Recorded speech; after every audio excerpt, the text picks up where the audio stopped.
Hello everyone, good morning, welcome back to my channel. আমার simple লাইফস্টাইলের আরও একটি নতুন ভিডিওতে তোমাদেরকে জানাই অনেক অনেক স্বাগত আর ভালোবাসা। তো তোমরা সবাই কেমন আছো? আশা করছি যে যেখানে আছো ভালো আছো, সুস্থ আছো, আমিও ভালো আছি। তো বন্ধুরা, আজকে হলো রবিবার আর এখন সময় হচ্ছে সকাল 9:30। তো একটু রেডি হয়েছি, ঘুরতে যাবো জানো তো। তো আমি আর বাবান রেডি হয়েছি, হাজব্যান্ড বাড়িতে আছে তবুও যাবে না, ওর প্রচণ্ড গরম লাগছে আর সপ্তাহে একটা দিন ছুটি, বলছে তোমরা যাও আমি যাবো না, আমি বাড়িতে একা থাকবো, শান্তিতে থাকবো। তো আমি, বাবান আর লাস্ট পর্যন্ত মা, মানে শাশুড়ি মা, মানে আমরা তিনজন বাড়ি থেকে বেরিয়েছি, চলেও এসেছি দেখতে পাচ্ছ। আর যা গরম, এই গরমে যে রেডি হয়ে আসাটা কতটা কঠিন ব্যাপার কি বলবো, মানে প্রচণ্ড গরম। আর আস্তে আস্তে তো আমার ট্রেনের মধ্যে শরীরটা কেমন অস্থির লাগছিল, মাথা ঘোরাচ্ছিল, এত রোদ। আসলে কি বলতো, বাড়িতে থাকি ঠিকই কিন্তু রোদে তো বেরোতে হয় না। মাঠে যাই, বাবানকে নিয়ে মাঠে যাই, 4টের সময় বেরাই, অতটা রোদ থাকে না। আর এখন যে টাইমটা বেরিয়েছি না, প্রচুর মানে কি বলবো, প্রচণ্ড পরিমাণে রোদ। তো বাবানেরও কিন্তু শরীরটা খারাপ হয়ে গেছে জানো তো। ওর এমনিই শরীরটা ভালো ছিল না, কালকে অনেক রাত, মানে গতকাল রাতের কথা বলছি, একটা সিনেমা দেখছিলাম তিনজনে মিলে। তো ভালো লাগছিল, জাস্ট একটুখানি চালানোর পর থেকেই না বইটা এতটাই ভালো লাগছিল, কি যে বলতে পারবো না। বইয়ের সিনেমার নামটা কিন্তু জানি না, মানে আমি ঘুমিয়ে পড়েছিলাম হঠাৎ, মানে ওরা দুজন দেখছিল, দেখতে দেখতে আমার যেই মানে ঘুমটা ভেঙেছে, আমিও একটু দেখতে দেখতে যেন আমারও ইন্টারেস্ট লেগে গেছে। বইটা এতটা সুন্দর, এতটা ভালো লাগছিল, রহস্যজনক বইটা। তো যাই হোক, ওইটা দেখতে দেখতে 2:30 বেজে গেছে। ছেলেরা অনেকটা রাতে ঘুমিয়েছে, তো ওর হজম হয়নি, শরীরটা খারাপ, তার মধ্যে এসছে রোদের মধ্যে পেটটা পুরো গরম হয়ে গেছে।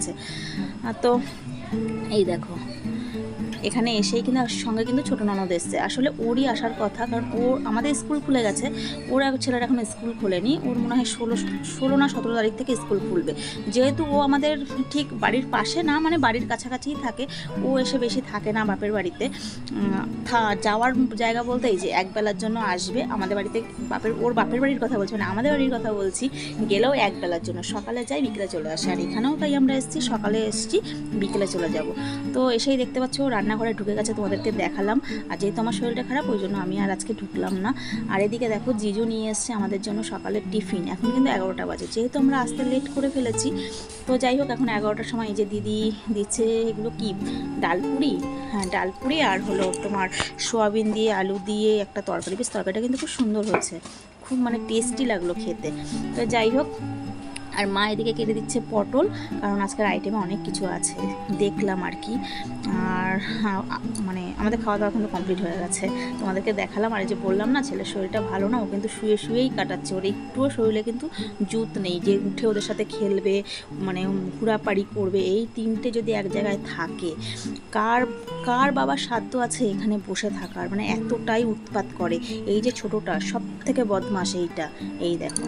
আর এই যে খেলনাটা দেখতে পাচ্ছ, আমার যে কি ভালো লাগছে, আমি শুধু ঘুরে ঘুরে ওদের এই খেলাটাই, মানে হাত তো দিতে পারছি না যে একটু ধরে দেখবো, কিছুতেই ধরতে দিচ্ছে না, ওটা নিয়েই বসে আছে। খেলনাটা কিন্তু এইটারই, যে তোতা পাখির, কিন্তু ও নিয়েই বসে আছে, ও দেবে না কাউকে।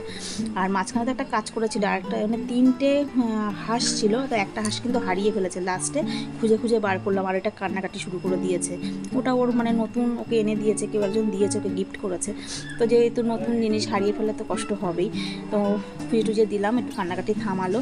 আর এদিকে চলো রান্নাঘর থেকে ঘুরে আসি। ইনি হলো দিদির শ্বশুর, এই যে শাশুড়ি মাছ ধুয়ে দিচ্ছে। আর এই দেখো, দুই বোনে মিলে রান্নাবাড়ি করতে শুরু করেছে। আসলে দিদির শরীরটাও খারাপ, দিদির শরীরটাও ভালো না, কালকে নাকি প্রচণ্ড বুকে ব্যথা করছিল। আমি জানি না, মানে যদি জানতাম তাহলে আসতাম না, আমাকে জানায়নি, মাকে জানিয়েছে যে প্রচণ্ড শরীর খারাপ। আসলে বোন অনেক দিন থেকে আসবে আসবে করছে, তো বোন বলতে ননদ, ছোটো ননদ, ও আসবে আসবে করছে, ওই জন্যই আর কি দিদি কিছু বলেনি। আর এই যে বলছে কি বলতো, এসেই রান্নাঘরে ঢুকে গেছে, সব কিছু রান্নাবাড়ি ওই করেছে, আর সবাই সাহায্য করেছে।